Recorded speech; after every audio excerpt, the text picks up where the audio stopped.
Une fois, j'ai un patient qui m'a dit vous savez, on ne soigne pas qu'avec les médicaments, mais avec des personnes comme vous. Alors c'est vrai que ce métier, moi je l'adore, hein, sinon je le ferais pas de toute façon. Vu le salaire, c'est juste... Je touche 950 € par mois, donc j'ai 2 emplois plus l'aide sociale pour pouvoir garder la tête au-dessus de l'eau. Infirmiers, éducateurs, aides à domicile, enseignants. La France compte plusieurs millions de professionnels du soin et du lien. Des métiers à fort engagement social, occupés majoritairement par des femmes et qui se sont révélés indispensables pendant la crise sanitaire. Pourtant, travailleurs et travailleuses restent invisibles, dévalorisés et délaissés par les pouvoirs publics.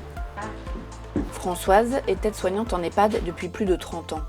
Elle fait partie des rares professionnels de son secteur à avoir tenu aussi longtemps. On va voir, peut-être après la première. Oui, on fait ça, ok, pas de problème. Moi, j'arrive, oui, en fin de carrière, j'ai toujours envie d'aller travailler.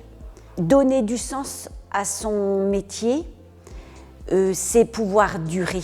Des reconversions, il y en a à l'appel, parce que les conditions sont difficiles, parce qu'on a beaucoup de problèmes physiques, de dos, de tendinite, parce qu'on doit faire tout vite, par manque de personnel. Pas assez de personnel, pas assez de moyens pour ces travailleuses de plus en plus polyvalentes.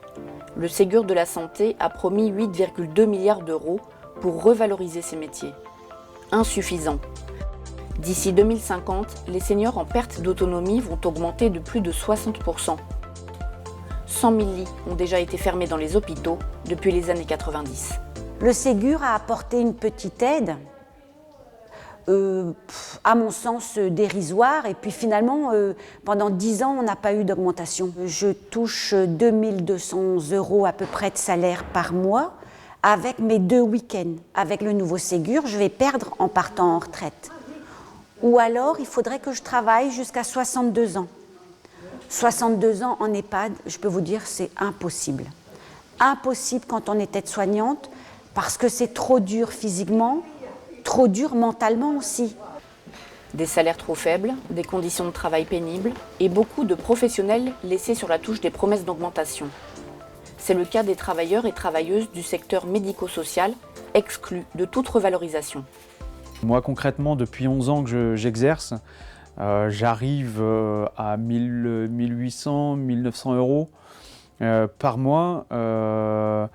Notre point d'indice est gelé depuis 15-20 ans. On a des personnes qui sont polyhandicapées, il y a des personnes qui sont en fauteuil. Il y a toujours des histoires d'économies. Il faut faire des économies sur les remplacements, il faut faire des économies sur les activités. Sauf que nous, on en paye le prix et les résidents encore derrière, quoi. Tirer les leçons de la crise sanitaire, c'est revaloriser le travail du soin et du lien. C'est le sens de la consultation « Mon travail le vaut bien », lancée par la CGT, déterminée à faire reconnaître les savoir-faire et les diplômes de ces professions.